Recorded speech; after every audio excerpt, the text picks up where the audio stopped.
Hashem, the Parashat Toldoth, where we have a discussion. Baruch Hashem, HaKadosh Baruch Hu is teaching us how precious to him the nation of Am Yisrael was, and the choice that HaKadosh Baruch Hu made, and who was supposed to be the leader of Am Yisrael. Who was supposed to be that individual that was going to be leading Am Yisrael, and that's going to be Bezrat Hashem bringing the end of the suffering of Galut of the whole world. And to many of your surprises, maybe Bezrat Hashem, you might not have known, but actually it was supposed to be Eisav Rasha. Eisav Rasha was supposed to be the pinnacle of this world. He was supposed to be the leader who was going to bring the end of all the suffering in the world, Bezrat Hashem. And Hashem chose him to be that individual that's going to carry the torch of light. And something had happened that unfortunately he turned away. And this is where the Parshat is going to be discussing. Bezrat Hashem this week was teaching us Hashem how important it is, how delicate the situation of leadership role is, how delicate a person's actions in this world are supposed to be, how he's supposed to be concerned with every little nuance. Bezrat Hashem. We know that Eisav Rasha and Yaakov Avinu were not much different at all, almost. Yes, the Torah declares that Yaakov was settled in Ohalim. He was a chef Ohalim. He was sitting in the tents, and he was learning Torah. But Eisav ish tzayid, ish hasadeh, ish tzayid, kitzayid bifiv. He was a person who was cunning in his tongue, and one of the most required traits of a leader is to be cunning of a tongue, and that's what Eisav he actually had it. He had actually gained the power of speech and how to control and utilize his every word that comes out of him, and that's what maybe that's what the Chazal say, that Eisav had honor. He honored his father and mother above the proportion. It's unfathomable. You can't understand the level of kavod Eisav protruded and showed his parents. What was the kavod? The kavod was that he was a real faker, and he was a very good faker at it. He was mamash. He succeeded in faking his father and mother so good that they truly believed that Yitzchak Avinu truly believed that he's a righteous person. And if you're going to tell me it's an easy thing to do to fool a rabbi, you have something coming to you. It's kimat impossible. The rabbi could sense from the way you're talking to him, the pattern of speech to him, and we're talking about Yitzchak Avinu, who was mamash revealed to him, Malachei Hasharet. He saw Malachim left and right. Yitzchak Avinu was fooled by this individual, a cunning of tongue, who was supposed to be the leader of Am Yisrael. He was the end of Mashiach. He was supposed to bring the Mashiach, and that's what you need. But he used it the wrong way. Eisav Rasha did not become Eisav Rasha just over one night. It is a process. A process starts from the pasuk in the Torah, Midvar Sheker Tirchak.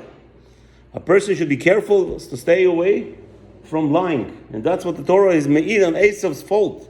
What was his fault? He was lying to his father. It's very, very important just to note. There was another person who was a good liar, a good actor, cunning in his tongue. And the Torah tells us that as soon as he was born, Yaakov Avinu was ready to go back and battle with Eisav. And who was that? Yosef. What was that cunning trait of Yosef? How was he a liar? He fooled his brothers in Egypt that he is not Jewish.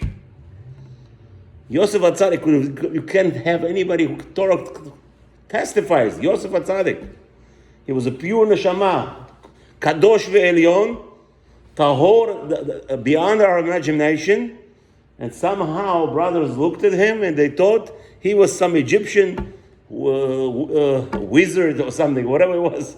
They thought he was some kind of magician. He fooled them.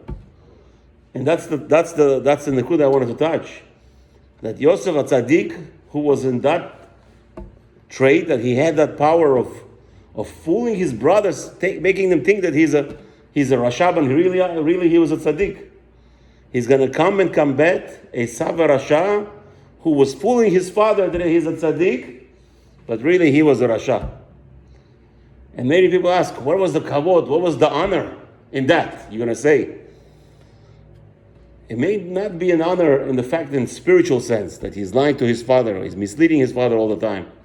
What is going on here? How could Torah say that this is the pinnacle of respect? This was how he was respected. Nobody respects, the Gemara says, nobody respects in this world their parents like Eisav Rasha. So maybe you could say that he was lying to Yitzhak HaTzadik, that he's a Tzaddik, and then therefore Yitzhak never felt pain. What is a child who is off derech? Unfortunately, today's generation, we have a lot of this sickness, where children are off derech and parents, unfortunately, feel it. Yitzhak Avinu, that was the kedusha, that was the praising point for Eisav, that he didn't make his father feel that he has an off derech son. Yes, it's not a good thing to lie to your parent and mislead to your parent, and Rahman al-Islam, of course it's not a good thing. But the koach of Eisav he knew how to trick Yitzchak, and the Torah says Yitzchak did not feel any remorse. So we just wanted to, this is going to be the discussion of the parasha. We're discussing where Eisav, Rahman al-Islam, faded away. He was not born evil. Do not believe anybody who with the beard will tell you so. Try to get the remote for this thing.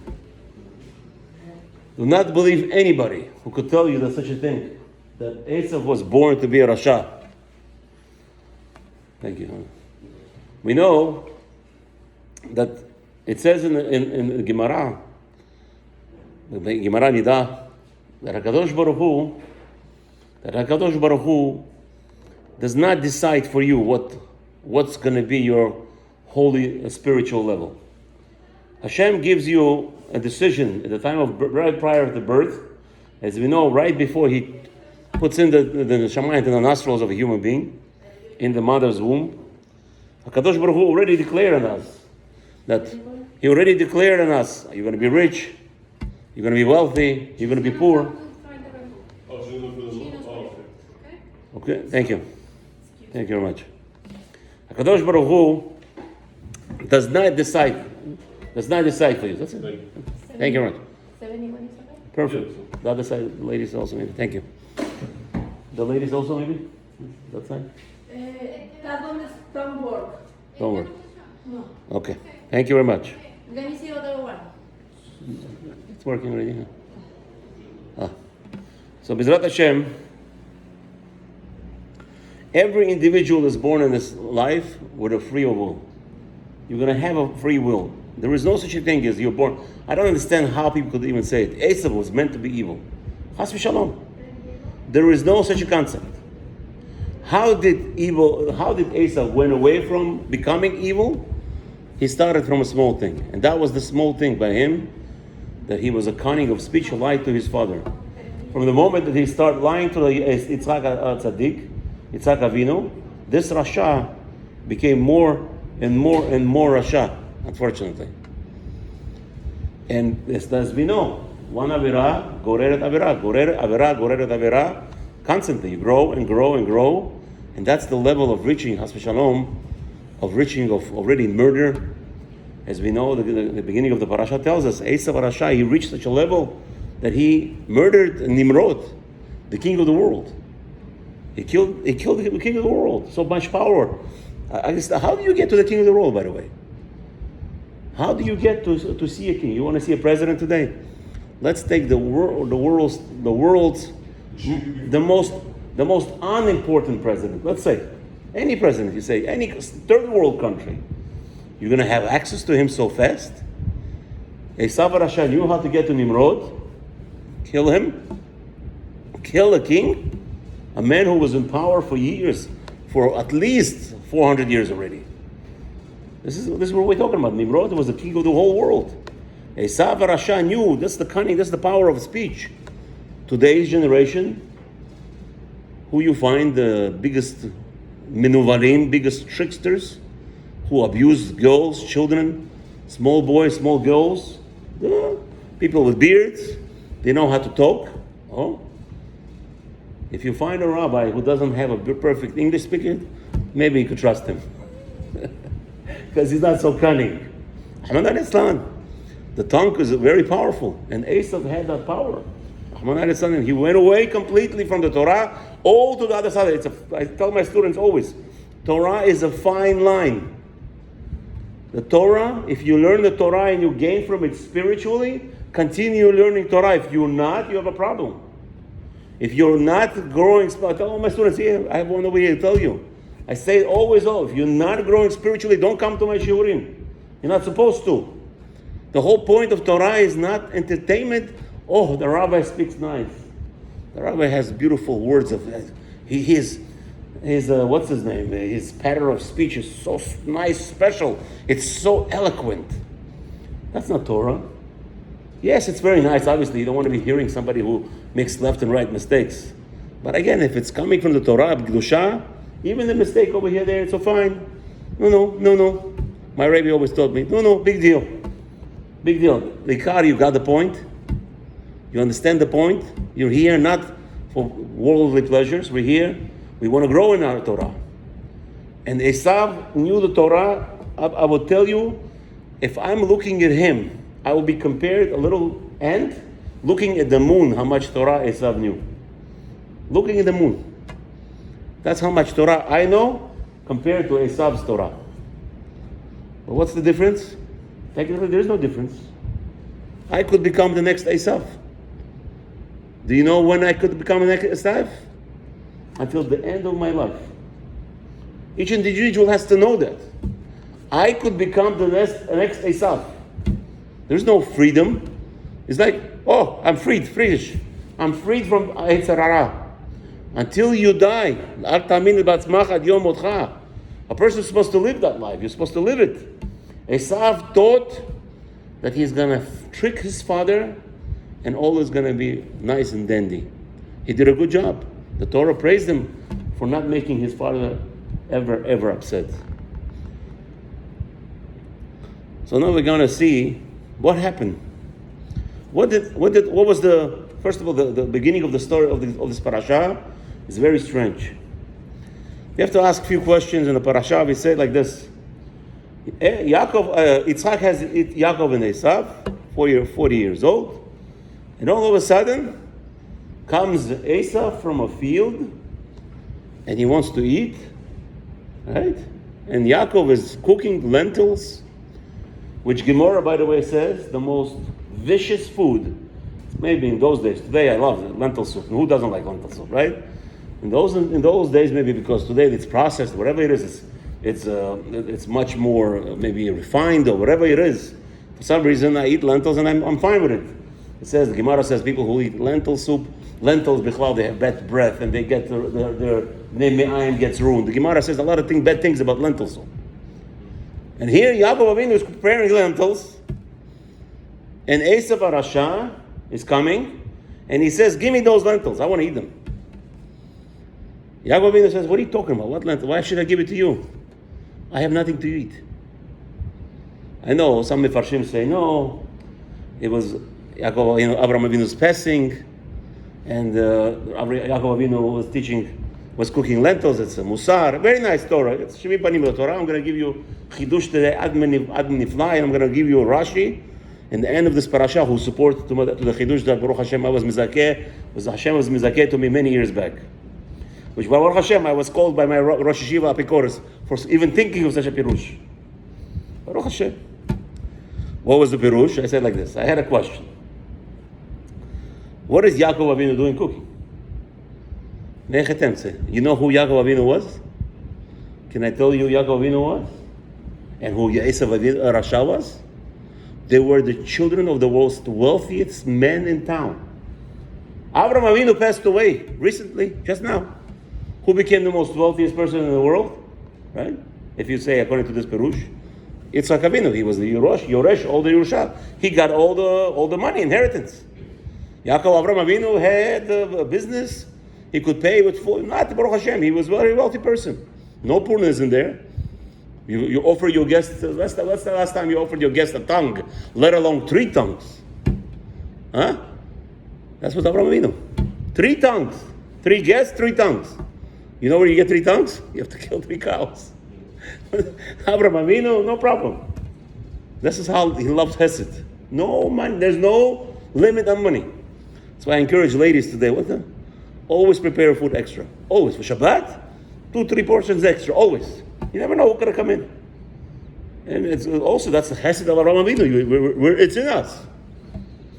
So Yaakov Avinu, most wealthiest grandchild in town, is cooking for himself lentils. Something's wrong over here. Elohim Ken. So that's one question that I had. That's almost unanswerable. Some say that Rivka was Porous Nida, and tzaddikim are very careful to make sure they don't touch food from a Nida. Very nice. A lot of Pirushim, again, I'm not here to bash Chas v'Shalom other Pirushim. I'm telling you there's 42 million Pirushim on every question. As Rabbi Yonatan will tell you here. That's how I teach. There are 42 million answers to every Jewish question you have. Even a 2-year-old child asks you a question in the Torah, you have to know there has to be 42 million answers. It's infinite. So Yaakov Avinu comes and Eisav Rasha comes to Yaakov Avinu and says, give me the lentils. Yaakov Avinu says, I'm eating lentils. I'm hungry. I'm not going to give it to you. So what was happening? So again, some say Rivka was neither. So what about other women? What was happening to the whole household? Yeah, I come from a Bukharian family, Baruch Hashem. In olden days, we had, Mistama, that's how we found it from our forefathers. They had all the family lived together in one courtyard, like, in the olden days. I don't know if American people will even know what I'm talking about. You have one house, and every bedroom was for each family. So imagine, you have 4-bedroom home, 4 families live in it. That's today. But in olden times, we had a courtyard, and each one had their own little hut, whatever. And that's how we lived. So you could assume that's how they lived. Maybe when whatever it was all together. Eisav Rasha has no food. Yaakov Avinu is cooking. What's happening here? So that's one question. Second, we say that if Rashi points out over here, what was happening? That Hashem killed Avraham Avinu young, a little bit earlier, so that so it has to be because Eisav was becoming evil. And therefore, Hashem didn't want Avraham Avinu to know this. I ask you, so if we have a build-up right now, like I told you that Eisav Rasha was so cunning in his tongue, and he was so perfect, and Gemara actually praises him for knowing how to trick Yitzchak Avinu. What was a big deal to trick Avraham Avinu? What was Avraham Avinu? Walking around the street at this age? So he tricked Yitzchak, he could trick Avraham Avinu. Big deal. Right? No. So what was happening there? Lechora, something happened here. And why was specifically Yaakov Avinu cooking lentils? We'll touch in a second. Because according to my understanding in the Torah, this whole parasha, and the end of the Rashi, I'll bring you the Rashi in the end, I'll bring you the Haftarah, how it's all connected to our generation and what's our job. We know that I'm suspecting, this is I didn't see this written down much, but I'm learning this parasha. Something doesn't sit so well. That first of all, the Rashi said that Yaakov Avinu at 15 years old declared Eisav a person with no return, and that bothers me.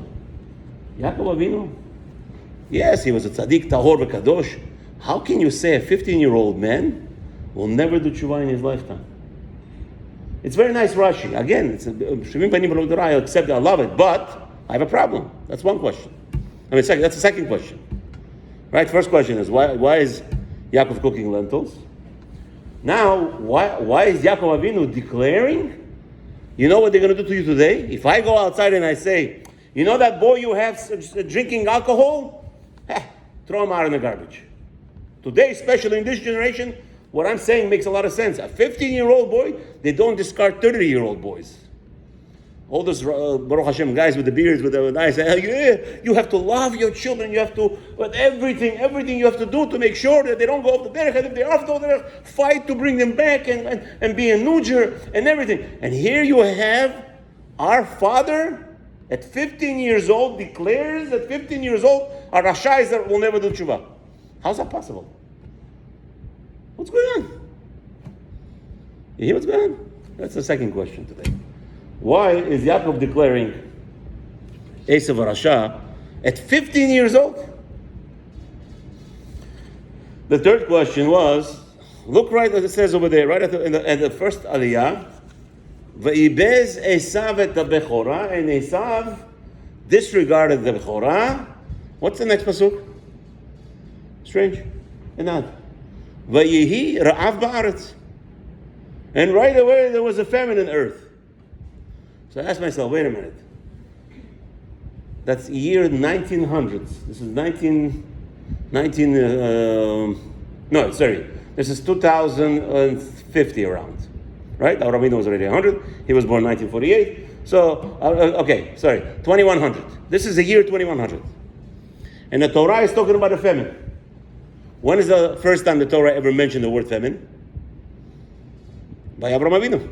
That's why the Torah over here it's pointing out again and again that what? That this is a famine, not the way that Avraham Avinu had. So what do you learn from here? You learn from here very simple. This was the second famine in 2100 years. As we know, by the Mabul, there was so much prosperity. That's why Hashem destroyed the world, because there was so much prosperity. Nothing ever rotten, nothing ever was spoiled. People didn't feel that they have to compelled to do tshuva. So therefore, Hashem said, "Oh, finished." So after the recreation of this world with Noah, what was the instituted, most important part? That there is spoilage, the Gemara says. Then we have a need for food. Now that we have need for food, the world runs smoothly. That's why it says, if a guy steals even a toothpick, you murder him. Punishment is death, capital punishment for stealing a toothpick.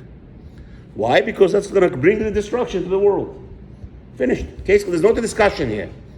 If a guy steals anything, the end result is punishment, death, not to destroy the world. So again, we see a very strange thing. A famine right now? And what does it have to do with the previous pasuk? That's the third question. What it has to do with Eisav et Bechorah? What it has to do with the fact that Eisav disregarded or disparaged a Bechorah, the first birthright? Now comes the Ra'av. What has to do with anything? And now, that's the third question. Fourth question. I'm going to ask you a question. You ever saw a president or a president traveling? A king of the world traveling? What do you have? A big entourage. Well, let me ask you, nobody knows the president of the world? Let's say you have a king of the world. Nobody's going to know him? Let's say you say, nah, Rabbi, it's impossible. They didn't have YouTube in those days. They didn't have WhatsApp, text. Yeah? Nebuchadnezzar. Got confused a little bit. Nimrod was the king before, and Eisav killed him. Who was the king of the world? Nebuchadnezzar at the time of Churban Beit. Do you know that the Gemara tells us there was not a smile on a baby's face for 40 years all over the world while Nebuchadnezzar ruled? How can you accomplish that? Please do me a favor. How can we accomplish that even a child will not smile in 7,000 miles away, in the other parts of the world, while Nebuchadnezzar was the king over the world for 40 years? It's possible. So it's not a question. How do you know if Eisav Rasha was the king? So the question begs, there is a famine and Eisav travels. He travels to a kingdom called Palestine in those days. And unfortunately, that's where all this bibliologists, what they call them, right? The people who learn Bible, they'll tell us that there is such a nation. There was no such a nation here now anymore. They were all destroyed. All that's there right now, it's all fake. So this Palestine in biblical times, Yitzchak Avinu comes there. Who is Yitzchak Avinu? Some guy. Who is he traveling with, according to the Torah? Sounds like? No? He's traveling with Eisav, no? Where's Eisav? All of a sudden, They're asking him, who is this woman? And he tells them, it's my sister. I don't understand you, Yitzchak. What are you afraid of? You have the king of the world next to you, no? Isn't he next to you? We don't need this parasha, nobody's asking questions. This is the questions that I come up. I'm a crazy guy. I sit down and I say, what's going on here? Where is Yaakov? And where is Eisav? And if you're going to tell me, no, Yaakov and Eisav was exactly like Lot. When Lot came and Lot was quiet and he got rewarded for it. So Yaakov and Eisav learned from Lot and so they were quiet. I don't like that answer because Eisav is quiet. Eisav killed Nimrod, a king of the world. You want a king of the world to be quiet? His father is asked the question, and everybody sees these two boys and they were trying to understand. And who did they look like? You know who they look like exactly? The Torah tells us. Avraham Avinu was in the image of Adam HaRishon. Yitzchak was in the image of Avraham Avinu. And Yaakov was the exact image of Yitzchak. And if they're twins, literally they didn't get born a few hours later. They were mamish twins, right? Most twins look alike. So you have Yitzchak Avinu with two boys look exactly like him. And you want me to believe that everything is fine and dandy, and Kivyachol, Yitzchak Avinu is scared of Elimelech, he's going to take away Rivka. What's going on here? Strange, right? That's what I was.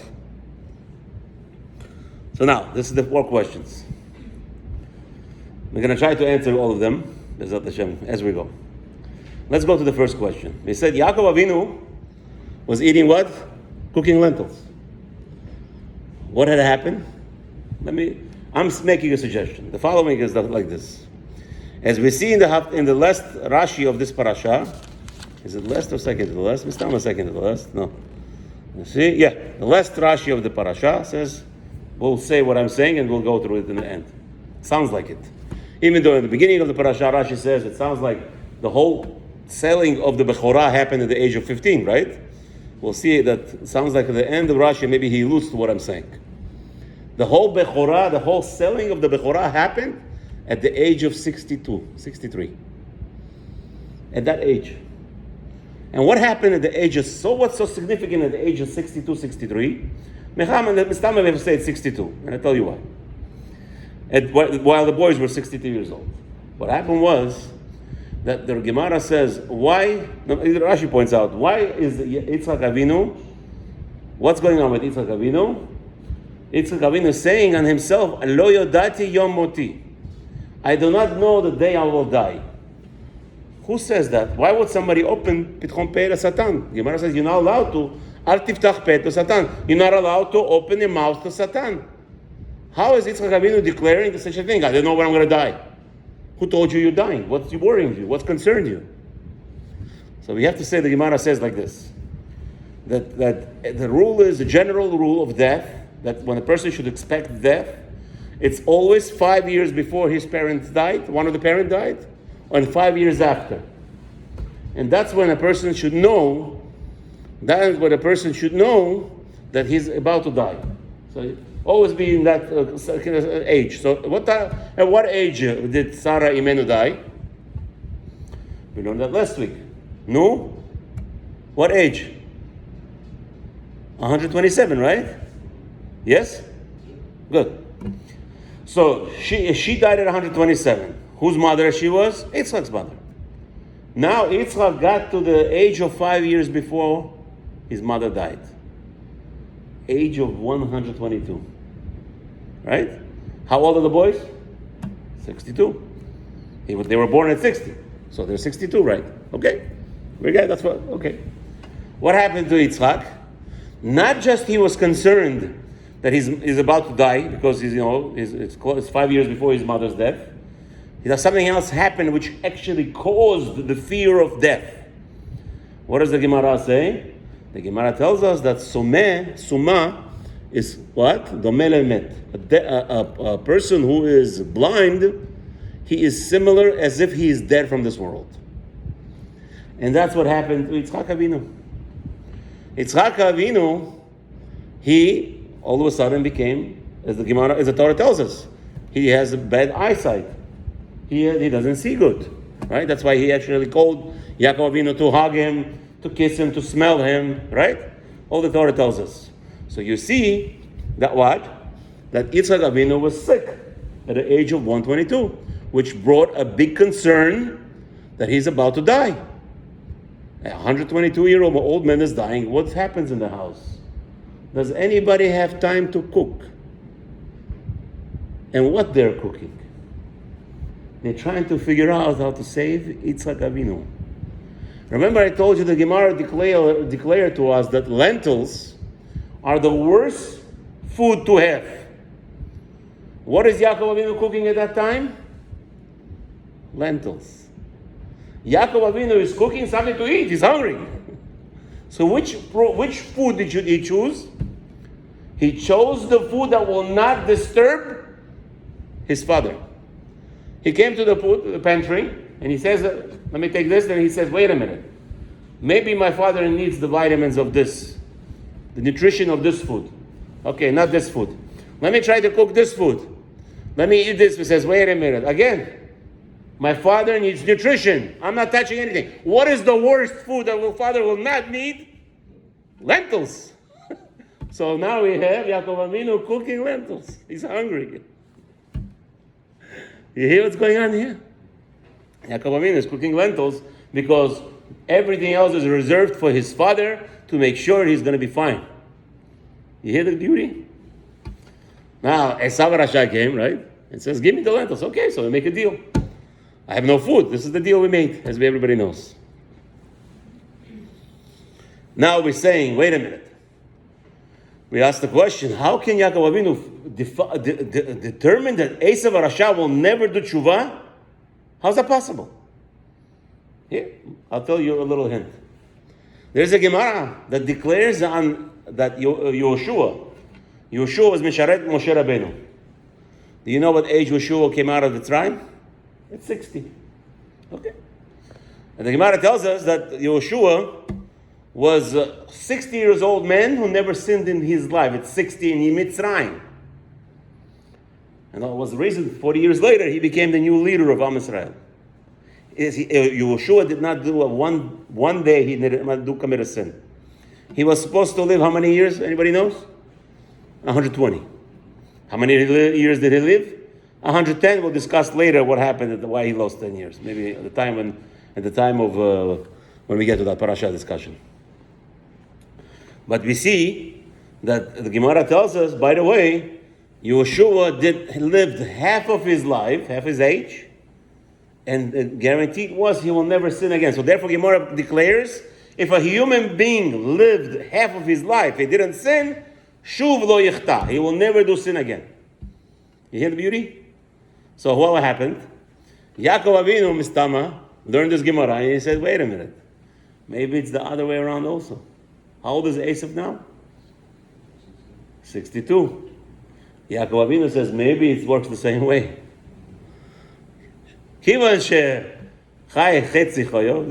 of life passed, and the guy never did a mitzvah in his lifetime. He's not going to do a mitzvah in his lifetime again. 62. He is down already. So that's why I have a little misunderstanding. I don't understand how we could declare a 15-year-old boy is not going to become he's never going to do tshuva. At 62, you could declare maybe without Gemara. Is it right or not right? I don't know. If you find me today one person who lived half of his life, he didn't do one mitzvah, I think it's going to be kimat impossibility. I don't think you'll find such an existence. But let's say Yaakov Avinu found such a person. Eisav Rasha, he was lying to Yitzchak Avinu, tricking him all the time, and he was doing all the other avirot in the world, and he married all the goyot and all this tumah that he brought to the house. So maybe now we could see that Yaakov Avinu understood, and he declares, and that's going to be the Haftarah portion of this week. He declares, "En Rasha ze ra'ui le'oved beit hamikdash." This evil person is not fit to serve in the Beit HaMikdash. You hear what's going on here? And that's going to be the Haftarah. The whole Haftarah is talking about as a Navi reprimanding the Kohanim on their service. We'll get there in a few minutes, hopefully. So now, you see that Eisav Yaakov Avinu declared Eisav evil, will never do tshuva. Now, give me your Bechorah. Yaakov Avinu was planning to take away the Bechorah for many years. No, who knows? Right now it came to him. Eisav Rasha came to Yaakov Avinu. He says, give me a lentil. So Yaakov Avinu says, you know what? I don't see a reason that you should have a Bet HaMikdash. Why you need to serve in Bet HaMikdash? Look at your life. Beautiful life. You have 2 wives already. You have all the children already. You're, Baruch Hashem, wealthy. Look, what do you need a Bet HaMikdash service? To be locked in? To be tied in? You know how dangerous it is to be in the Bet HaMikdash? You want to know how? Let me show you. He took his hand and he close your eyes, and he closed his eyes. Nadav Avihu. He saw them burning in the fire. And Eisav says, what? What is this? He says, these 2 holy people never sinned in their lives. They came into Bet HaMikdash, and they're going to do a service, something that's not going to be liking to Hashem. A little mistreated the fine line, and they were burned. Eisav Rasha, you want this? Eisav says, of course not. So Yaakov says, okay, we'll make a deal. Give me your Bechorah, and I'll give you the lentil soup. And that's happened. Eisav Rasha, and now we're going to go to the 3rd question. What is this famine here? What happened? All of a sudden we have a famine in the middle of a discussion. Vayibez Eisav et HaBechorah, the end of the pasuk, and the beginning of the next pasuk, Vayihi Ra'av Ba'aretz. Immediately it follows by what? A famine. What happened? I don't understand. That's what happened. Eisav Rasha knew that he was not fit to be serving in Bet HaMikdash. He was not fit. He knew it. So he sold the Bechorah. It's very nice. He sold the Bechorah. He made a deal. Make a nice deal. No problem. Sign a contract. Everybody's happy. You're not going to be murdered when you go to Bet HaMikdash. You're not going to die instantly. It's not for you. You chose it's not for you. Sign away the contract. But what was the bothering to Hashem? But bothersome to Hashem? And this is what we're going to be discussing in the Haftarah. Hashem hates Eisav. Why? Because he was born to be the leader. He was born to bring the Mashiach. He was going to be the one that's going to end this world of suffering. He was going to choose the holy path, and he's not going to choose the wrong path. But he chose the wrong path. Okay. Hashem says, no problem, you chose the wrong path. Vayibez Eisav et HaBechorah. In the end, as the Gemara says, that's what the Goyim will do at the time of Mashiach. When Mashiach will come, Hashem will tell all the Goyim, go! You want to get reward? That you did something good for the Jews in this world? Let's see you. Yeah, God, trust us. We're going to be good, Hashem. Don't worry. What? Go sit in the sukkah. What did it say over there? They're going to come out of the sukkah and they're going to kick it. And they're going to be mivayesh, vibazu et sukkot. You fools. Why do you have to be mivayesh? Why do you have to kick them in the sukkah? The Torah tells you, if you're not comfortable in the sukkah, what do? What's the halakha? Go out and sit at home. Why do you have to come out and kick the sukkah? Eisav, you're not fit to be serving in the Bet HaMikdash because of your evilness. Get out of the kitchen. But why do you have to kick it? Why did you have to? This mitzvah is not for me. The Torah gives you a lot of leeways. You're able to fulfill this mitzvah. You could go this way and this. What's all the heterim? What's all the leniencies in the Torah for? It's when there is no option, you go to the lenient part. To the easier side, where there's no, it's okay. But the avad, it's okay. Nobody's gonna, jump off the roof. It's fine. Yes, there is law, that's strict law, and follow the law in this. But if you are able to, so we'll give you a leeway. You can't sit in the sukkah. Go out, go home. Too many mosquitoes, go home. Your eyes hurt in the sukkah, go home. Come out and kick the sukkah. That's what you chose? You crazy?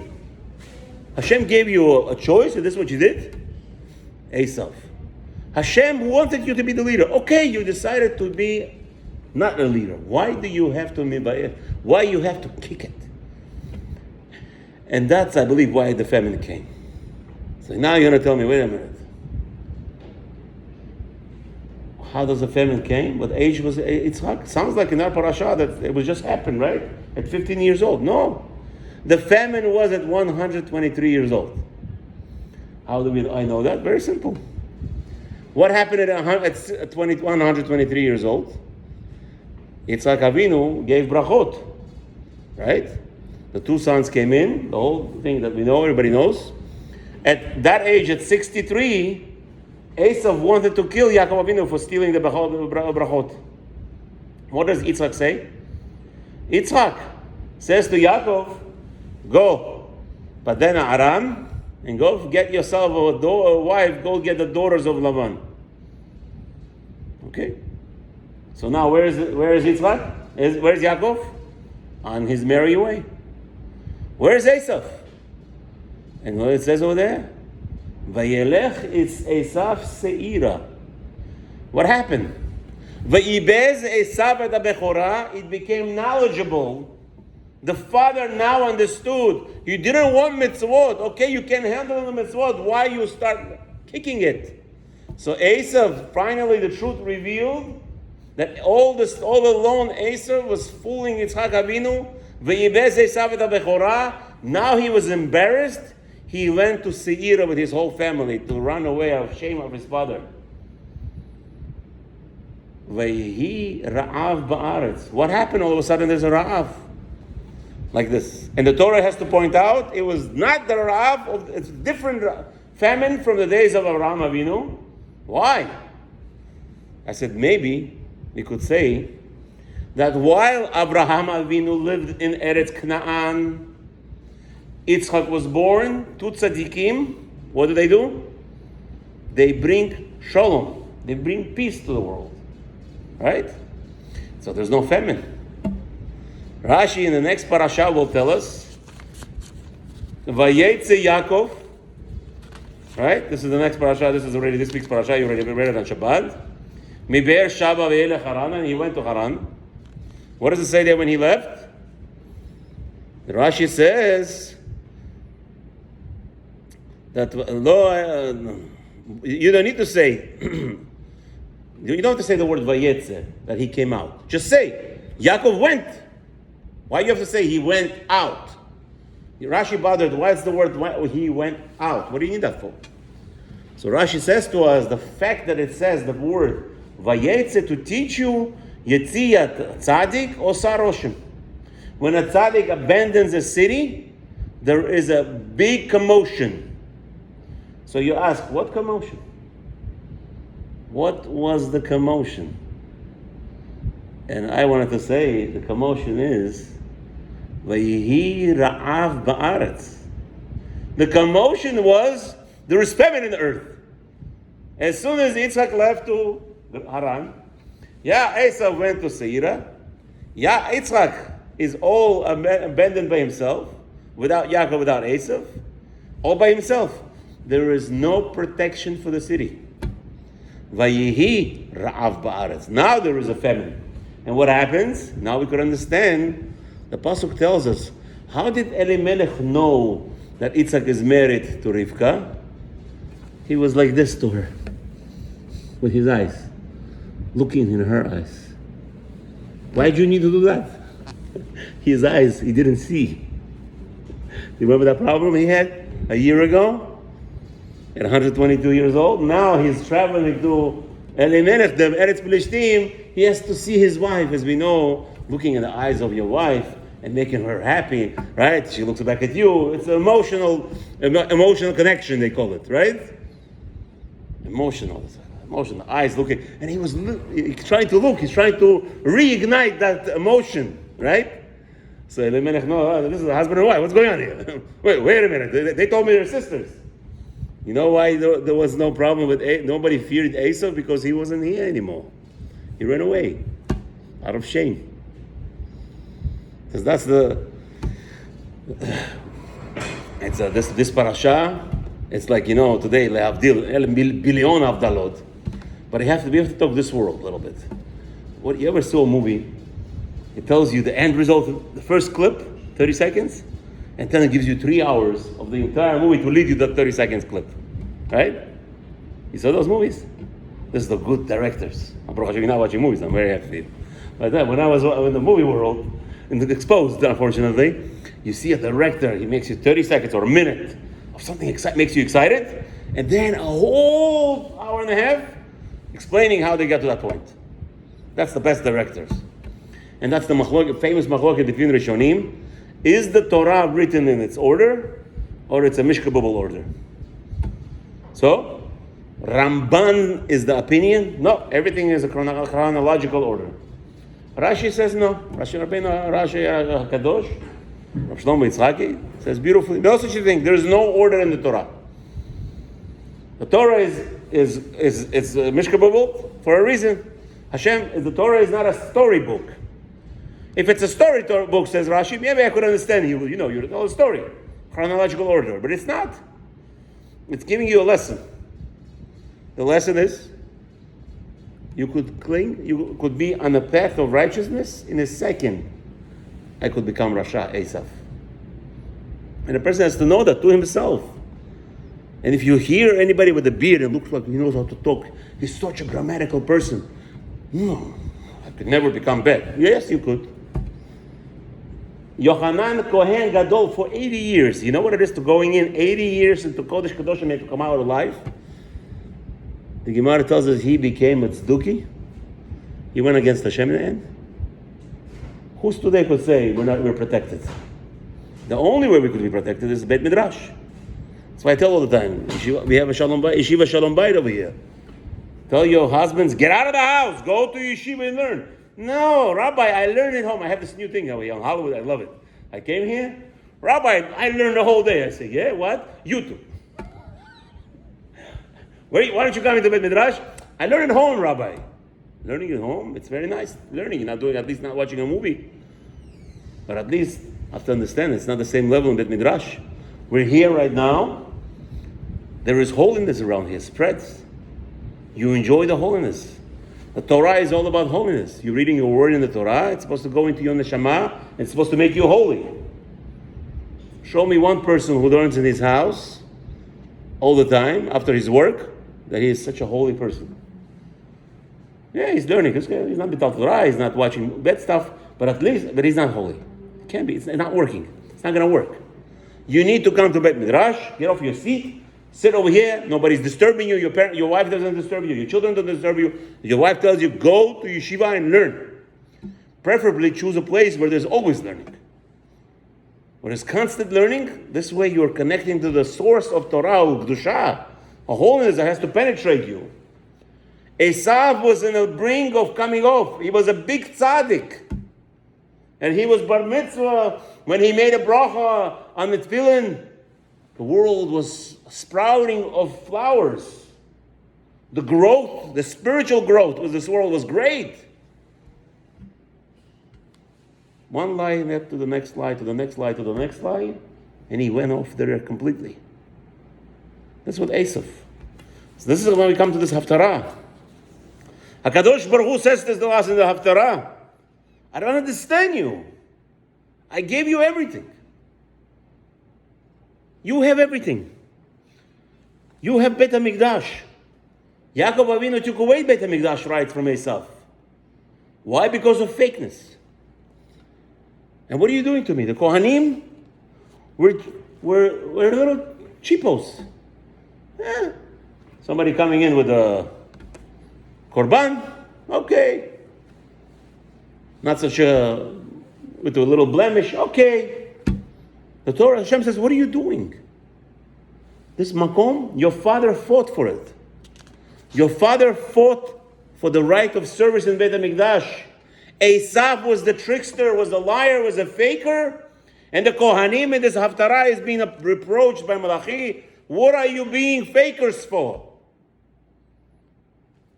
You don't understand that was the whole point of Eisav? You didn't learn the lesson from Eisav Rasha? He was the faker. He was the one who was misleading his father. He was the one who did all the avirot. And now you're walking in his path. Rahman al-Islam, what are you doing? And it says at the end of Torah, is a person who is nocher ve'esh be'edro zachar. The person is a person who is defiling the Beit HaMikdash, bringing in the wrong sacrifices, defiled sacrifices, with blemishes. What are you doing? Don't do it. We're thinking Haftarah is very nice. Look, Rabbi, this happened 2,500 years ago. Who cares? No one's talking to me. To you? What are you talking about? In our day-to-day lives, we are fakers of the biggest fakers in the world. And we always have to pray to Hashem, constantly daven, Hashem, please help me stop being faker. I don't want to be a faker. And it's even worse, people don't understand. They touch the Torah, and it's not their choice to touch the Torah. They are born into it. A goy, halomet Torah is chayav, right? It's a goy shomer Shabbat, chayav mitah. It's a isur gamur for a Jew to teach a goy Torah. What's going on there? Because we're saying it's a spiritual advances that Hashem reserved for special nation. Am Israel. Shabbat is for them. Torah, if the goy learns Torah, he defiles it. He could only do negative things with it, with information that the Torah says. The Mishnah tells us, what is a bet Talmud? A bet student who hears a rabbi discuss how we catch a thief. Right? He hears a drasha. What does a bet student, the Mishnah says? He hears a drasha, he hears a lesson from the rabbi, and the rabbi says, this is how we catch the liar. And they go, point A, point B, point 3C. This is how we're going to catch the liar. Or the thief. So what does a bet student learns? He learns how not to be caught. He learns from the Torah how not to be caught. As I always say, all the time in the Shiurim say, the Shiurim in Halakha and Shulchan Aruch, many people today's generation are learning it. I want to fulfill the mitzvah as much as I can. As long as I am not on the other side, I'm fine. Meaning to be minimum, the bare minimum. That's what Halakha is. Shulchan Aruch is bare minimum. No. Halakha is to perfect ourselves. The rule is if you are standing on this line of Kedusha, we said you could turn right or turn left in a second. It's like this. Always you're treading on the most thinnest line. And if you're not going up, the rule of thumb is you're going to go down. That's what halakha is. To perfect ourselves. What can I learn more? Let's learn more. Let's perfect ourselves. Make myself perfect.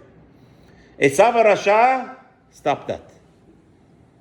When he saw what Yaakov Avinu showed him, he says, "This is why you need the Beit HaMikdash for. Chalas. It's dangerous for you." And you know what? That moment, Eisav could have said to Yaakov Avinu, "I'm sorry, my dear brother. There is no such a thing as no teshuvah. I don't know what you're talking about. I'll do teshuvah. I'm not selling you the Bechorah. I'll die, but I will not sell you the Bechorah." Eisav had that choice. He could have said to Yaakov Avinu, "I will do teshuvah. Watch me." How many people we know did that? Alav Shalom, a tzaddik HaKadosh, Rabbi Uri Zohar just passed away a few months ago. What a holy person. He was on the other side of the world. He gave up all his financial possessions to repurchase all the bad videos of him. All the bad movies. In the split of a second. Baal Tshuva. What Baal Tshuva? Gdol Ador almost. Grow up. Tzaddik teaching left and right, non-stop working on Klal Yisrael, on behalf of Klal Yisrael. That was Rabbi Uri Zohar. Eisav Rasha should have told Yaakov, "Get away from me. The lentils, I'm not selling you the Bechorah. Chas v'shalom. I will be serving the Beit HaMikdash." And you know what we would have been today? That could, if he did a tshuva properly, his level of Kedusha would have been billion times higher level than Yaakov Avinu. He could have taken the tshuva route and could have been the most holiest person in the world. As we know that the place of the Rachamim, tzaddikim cannot stand. The Rachamim who become tshuva, ba'alei teshuvah, with all the avirot that they did, they come up, finished. The tzaddik is, if you're in the Mars, maybe you could see the planet Earth. I don't know if you could. I don't think so. I don't think you could see the planet Earth from Mars. Maybe you could see a little bowl over there.